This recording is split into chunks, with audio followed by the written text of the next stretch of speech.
I made the perfected version of Gifted Conviction. Okay? Gifted Conviction. This will be the best version of Gifted Conviction you can use to the end of time. Okay? And I'm glad to show it to you guys today. And it's so special. It's so special to me, bro. It's so special to me. Oh, we getting you up out of here, buddy. We getting you up out of here. It's so special to me, bro. It's so much working. There's so many cars going on. And oh no. And Gifted Conviction only had one weakness. And I don't like saying that because I love Gifted Conviction to the end till I die. I love Gifted Conviction. But there was always one issue with Gifted Conviction. And that was a way to heal. And boy, do we know a way to heal now in this build. Shotgun. And it's a wrap. Like, this is unkillable. It's unkillable. So let me show you guys what's all working in this build. What up, guys? Alchemist, I got something nice for you. So today we're using one of my favorite builds ever in Destiny. And that's Gifted Conviction. One of my favorite exotic for hunters. It just works so well with the gameplay loop on Arc. And I decided to make a perfected version of it with a lot of gears and cogs going on to make this build just basically broken. So if you don't know what Gifted Conviction does, it says activating Ascension or Tempest Strike throws bouncing explosives at nearby targets that jolt and damage them. But we're not really there for that part, even though that is good that it does that. We're here for the last part that says jolting nearby target grants you damage resistance. If you get ×4 resist by jolting people with different instances of jolt in this build, you get 50% damage reduction, making you dang near unkillable in this build. Okay, so I wanted to take it a step even further to make it even more unkillable and more deadly. So the important weapon you want in this build is one, a shotgun that got 1-2 punch on it. It's not a necessity, but it does bump up your damage even more harder in content to kill like tanky champions and stuff with your combination blow that you're going to be doing in this build. So any shotgun that got 1-2 punch on it, I decided to go with Swordbreaker because since we are going to be spamming our class ability non-stop, Swordbreaker does roll with slice, so I can sever the targets that are shotgun with this, like the boss and stuff, to make them do even less damage to me while I'm swinging on them with my melee. So, and we're going to be spamming class ability non-stop. So that's why I went with this. And also too, it'll do cursed thrall explosions whenever I get a kill with it, because I'm getting all these melee kills. So Swordbreaker seems like the perfect, you know, shotgun for this, right? Second, we're using Buried Bloodline because Buried Bloodline, when you get multiple kills with it, you get Devour. And that's going to be a very important play in this build. Because the one thing about Gifted Conviction, yes, you get the damage resistance, but the main thing that you're lacking in Arc is healing. And Buried Bloodline give us Devour for them heals. But it's another reason why we're using Buried Bloodline. We're going to get to that. And then lastly, we're using Temptation's Hook to be able to use a caster frame sword. That's basically what we're using for. Just caster frame. As long as you got a caster frame sword, that's all you need. Okay? And I'm going to explain why when we get further in line, because it's very important. And I wish it get fixed. I did hit up Bungie about this. Hopefully it get fixed by tomorrow. Y'all seen this today being uploaded, but hopefully it get fixed Tuesday, tomorrow, where we don't need the sword in this build. But just in case, caster frame sword. Now, artifact. Artifact, we're using Taser Tag. This is very important. Arc power melee hits jolt combatants and deal further damage for a short duration. So we're not really here for the jolt part because our melee gonna jolt regardless. But as you can see, when I do a melee on this robot, you see how the robot getting hurt still from me without me touching them? That's Taser Tag doing the extra damage. So literally, my melees, usually without Taser Tag, when you do that, they get jolted and they just gonna sit there. But because of Taser Tag gonna keep triggering the jolt without me touching the enemies and doing even more damage. So not only is Taser Tag triggering jolt for me without me touching them, it also doing extra damage instance as well, making our melee do dumb damage. Secondly, we got Singularity Blade on. This makes it that while we got a Void Elemental buff on, our melee and sword hits weaken targets and do a weakening burst whenever we kill a target while we have it. That's why we got Buried Bloodline on. Because when we have Devour on, now our melee going to be doing 15% more damage to enemies because it will be weakening. So if I get some kills right here, right? I got Devour now. Now when I do my melee, y'all will see that it does freaking weakening now. If I wasn't killing these people very quick. Let me hurry up and get the robots out here so y'all can see. So they dying too quick, and I need y'all to see that it does weaken. So now when I use my melee, they're weakened. As you can see, they're taking tick damage. You see yellow numbers. That's why I got Devour in this build, to do even more damage. And like I said, the weakening burst. So every enemy I kill with my melee, they'll be weakening the enemies around them if they didn't die already. From weakening burst, they'll be getting weakened as well to continue to loot. Okay. Then we have on blinding Jolt.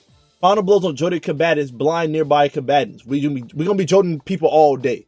So this making that survivability is even more crazy in this build, because every time we kill jolted people, which you're doing 24/7, we're blinding them. The enemies in the room will always be blinded. We have on armor smith, so we ever kill a destroy a shield off an enemy with our melee or whatever, or anything like that, and increase our melee damage and give damage resistance. We're mostly here for just the melee damage, because we're gonna have damage resistance no matter what. We get to conviction. So they're just here for the more melee damage against the shielded, majors that we usually fight.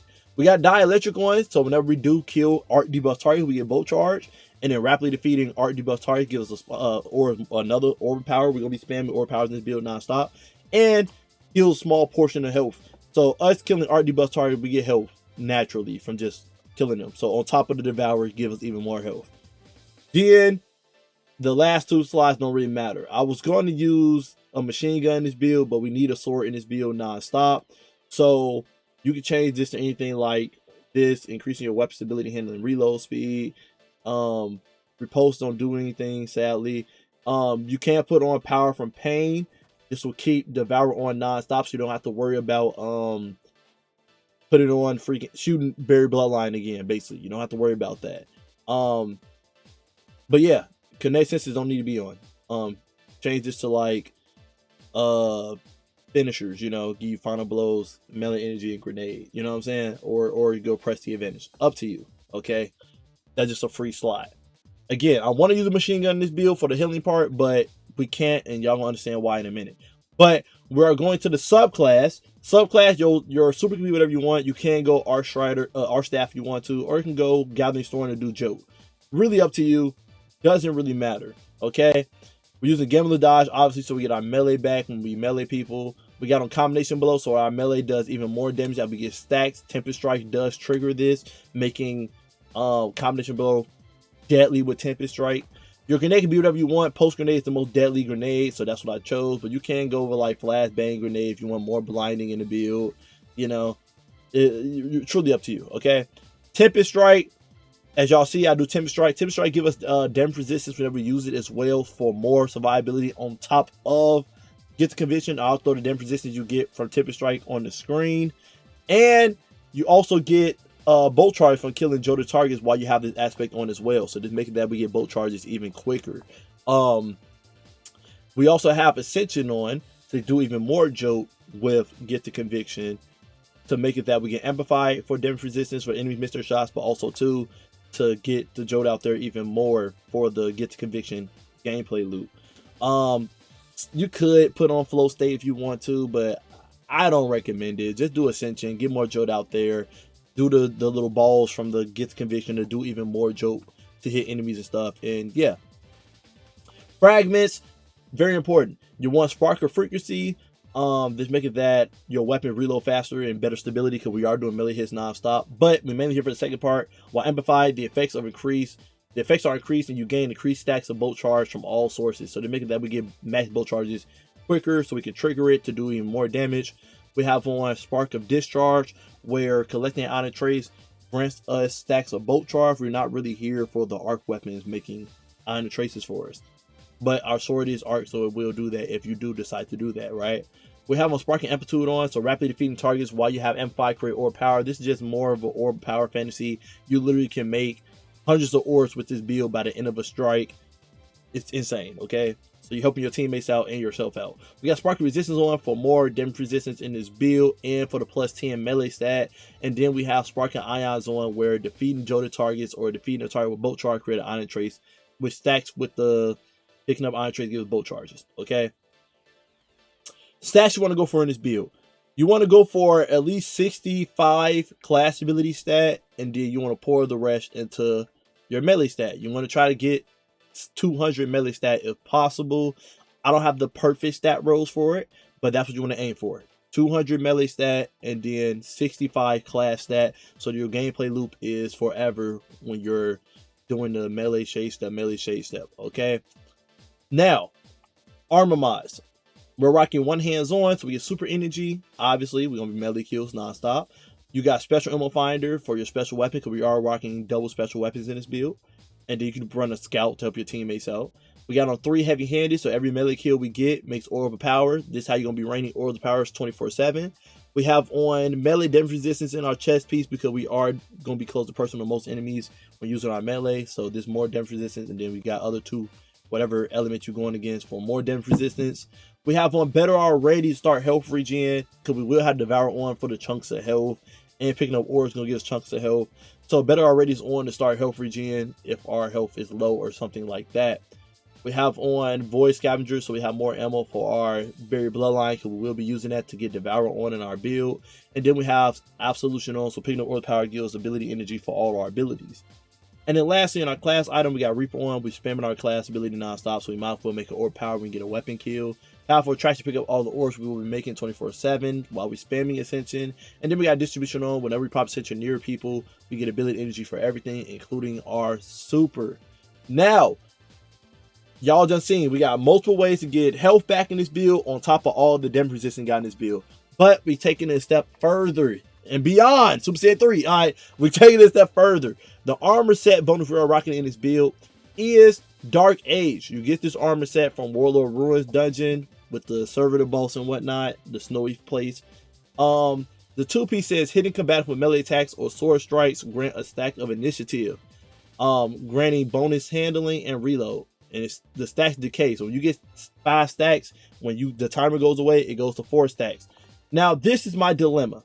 You see that it says melee hits, right?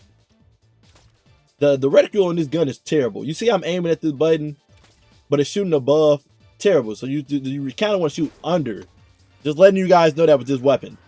But, and you do get this exotic from the Warlord Ruin, dungeon. So you're playing for the exotic and the armor set, okay? So spam that dungeon if you want this. When I use Tempest, oh God. When you use Tempest Strike, you pose to get stacks of initiative because it's considered melee hits. But when you use Tempest Strike, because the enemies are dying immediately, the game is not giving you the initiatives from the armor set. Okay? But if you use Tempest Strike on enemies that don't die from the Tempest Strike, you get stacks of initiative. So hopefully me hitting Bungie up on Twitter to add some consistency here, because I know tomorrow's the last update, because I would love for it to work from melee kills, because you will be having 3 stacks of combination blow in this build. So most enemies will die from the melee hit. They won't just tank it. So hopefully they change that so that this build can work very consistently. But for the meantime, because of that, we got a sword on this build, so that you can swing your sword at an enemy to get initiative, or you got a caster frame, like I said. You can throw it inside a group of enemies to get the stacks immediately. If the enemy not most likely not going to die from one hit or get a group of enemies, but you just do one caster frame slash into a group of enemies and you'll immediately get 5 stacks of initiatives. Okay, and now this build becomes very broken, because now whenever you use your class ability, you will leave out a heal post on the ground that will heal you non-stop for 5 seconds while you got initiative stacks. And this is 24/7. So as I just keep melee kills and shade stepping, I put out these heal posts, these drones out here to heal me 24/7 while ever dying. And of course, that helps your teammates. So you're now putting out a world of healing drones for yourself and your teammates to never die in whatever room that you are in. So some would say this build is very mean. It's a meme worthy build, because you don't need this. Okay, as I showed you guys, you don't need this because we will have Devour on non-stop for healing, and with the dielectric giving us health and every melee kill we get gives us health. You don't really need this. But don't that look beautiful? Just being able to spam these drones out here non-stop for your team to never die. Whoever's near you, if you kind of carry your new friend playing the game or something, a new light, you're able to help them. But they will never die, okay? So I just really enjoyed this combo, and it will work beautiful with Tempest Strike if Tempest Strike actually gave you the stacks as well. But if Bungie never fixed this, the workaround would be literally using a sword to get max stacks immediately, and then you spam Tempest Strike all day. Or you can just do the rolling punching like I just did. But we all know the strength of Tempest Strike, okay? So that's the build, guys. Go abuse it, play you some Warlord Run Dungeon, and have fun with this build right here, okay? Does dumb damage, hard to end content. Again, it's meme worthy. If you want to use this build without this armor set, by all means you can. Just go Exodus down armor set from Nessus, Nessus, and you'll be good to go, okay? With more damage resistance. But Devour definitely is enough for healing in this build for you to not have to worry about anything. And picking up Orbs of Power off the ground. Anyway, love you guys. Appreciate you guys always. Until next time, stay up. I just thought this was a very cool interaction for hunters to spam and do.